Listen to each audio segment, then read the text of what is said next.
Hi, my name is Gibson, and I'm the co owner and creator of the Personal Development School. This is your daily breakthrough video, and in this video, I'm going to talk to you a little bit about the fearful avoidance major shadow work pieces.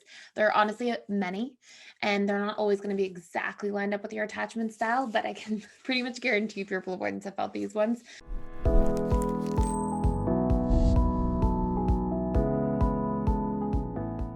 It's not like I could list off 50 potential shadow work traits, and a fearful avoidant, for example, would have all 50 of them, but there are really common ones. And you can think of your shadow work was originally Carl Jung's work.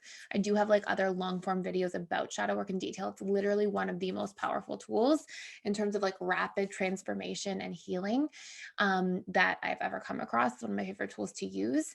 We do have a super in-depth shadow work inside the school that basically combines shadow work with reprogramming tools and reparenting exercises. So you can really get like a deep dive into a lot of this stuff. And I highly recommend checking it out if you want to do a deeper dive. But basically, you can think of like the things that trigger you and others that you make charged judgments about as being part of your shadow. And this is largely because these are things that are actually a part of you that you're often doing to yourself or to others in hidden forms. And you can think of it this way, like let's say somebody does something to you, okay, or they're acting a certain way around you and you're charged on it, like you find yourself judging it and getting irritated, it's getting under your skin. Well, that's usually you're usually taking somebody else's behavior personally because it's personal to you at the subconscious level in a hidden form. So we're going to cover three major pain points here, and this really impacts our romantic relationships. Shadow work is one of the most powerful tools to heal romantic relationships as well. And while I'll go through shadow work pieces and the awareness of it, if you want to do a deeper dive into like then how to reprogram these patterns, how to reparent your inner child around these patterns and where these things developed and how to like actually transform them, check out that course. There's a money back guarantee, and I'll put a link in the description below. So for fearful avoidant, one of the biggest shadow pieces for FAs tends to be the judgment or the feeling of being taken advantage of. Now, a huge part of this is because fearful avoidants are often so quick to take advantage of themselves in order to stay safe or to gain favor with others.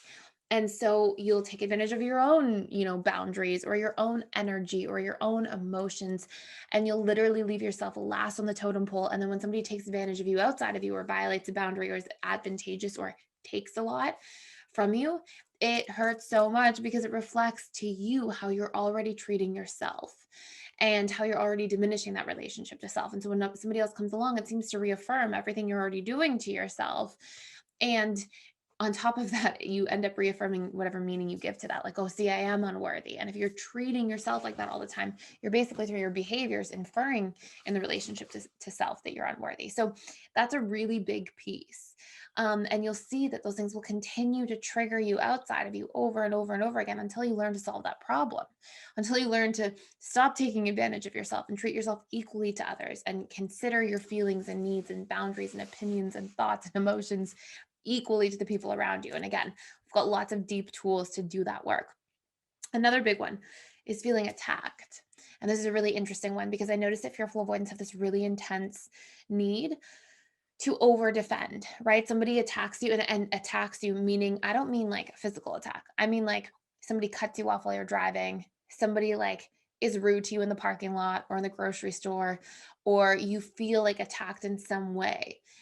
And fearful avoidance usually will feel the need to like really like over defend, and part of this comes from like a subconscious strategy to stay safe because usually you didn't have somebody protecting you in childhood, so you had to protect yourself. And so that's where that overprotection of self comes from when you feel triggered or threatened.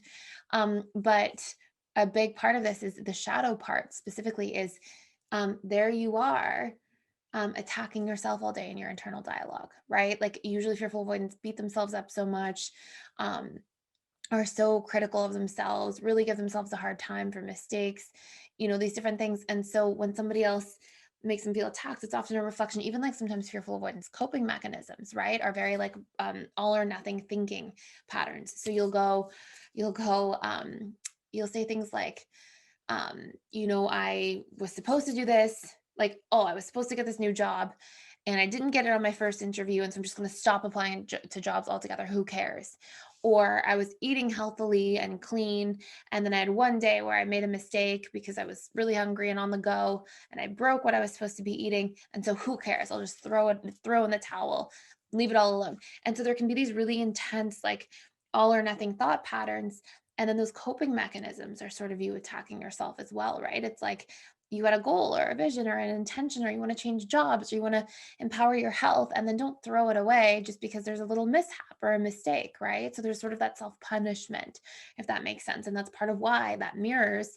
And when people are doing that outside of you, or rude to you in some way, or making you feel emotionally attacked in any form, that's where that like intense triggering comes from. C, our third one, expectant, right? Fearful avoidance get so triggered. I'm laughing because I used to be a fearful avoidant. So like I hear you.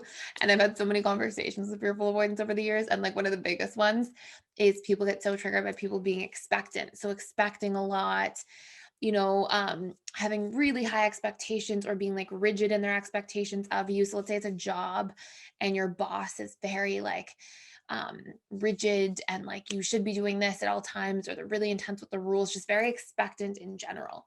And part of why this is so difficult for fearful avoidant is because they expect so much of themselves. Usually there's an association between fearful avoidance being perfectionist, and fearful avoidance being perfectionist is a subconscious strategy to stay safe. Like a lot of fearful avoidants were so afraid to make mistakes in their childhood because either they had somebody who was like, very hard on them as a mentor, as a parent, a grandparent, a set of parents, afraid to rock the boat in the home in case the parents would fight, in case one of the parents would drink or drug or whatever it might be. And so often there's this dynamic where a fearful avoidance like, okay, I have to just be perfect because there's so much chaos going on around me. I just need to be perfect so I stay safe. And so if you're linking your perfectionism to safety, and you're linking your fear of making mistakes to you being safe, you can bet you're going to be a hyper intense version of that. And so then when somebody else comes along, when you're carrying the intense, like you can think of it as like rocks in your bag of just all these expectations all day long, when you're walking around going through the world like that, and then somebody else comes in and has an expectation of you, it's like, it's too much. And so that is something that's a call for you to go in there and to work out those patterns and take some of that pressure off yourself and work through perfectionism. We have an amazing webinar course on perfectionism trauma and reprogramming it, and all these different things inside the school that you get access to if you get an all access membership pass. So hopefully this is really helpful. There's so many more shadow work pieces, but I love talking about this stuff. It's so much fun. So I hope you enjoy. If you want to do a deep dive, there's a money back guarantee. You can go try it out, try the shadow work course, jump into the all access membership pass. You get all the other courses, and there's a money back guarantee. And you can check out the perfectionism trauma as well webinar in there. So thank you so much for watching. Please like, share, and subscribe, and I will see you in the next video.